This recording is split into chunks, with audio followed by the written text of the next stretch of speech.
అనరామై మరచి రోజు తిన్నా మరి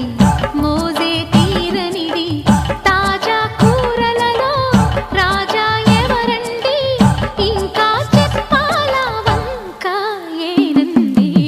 ఆహా ఏమి రుచి అనరామై మరచి రోజు తిన్నా మరి మోజే తీరనిది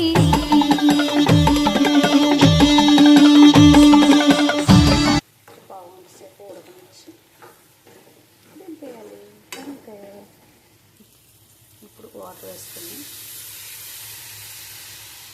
సరిపోతే మూత పెట్టుకొని దగ్గరగా అయిన తర్వాత కొత్తిమీర వేసి దింపేయడమే.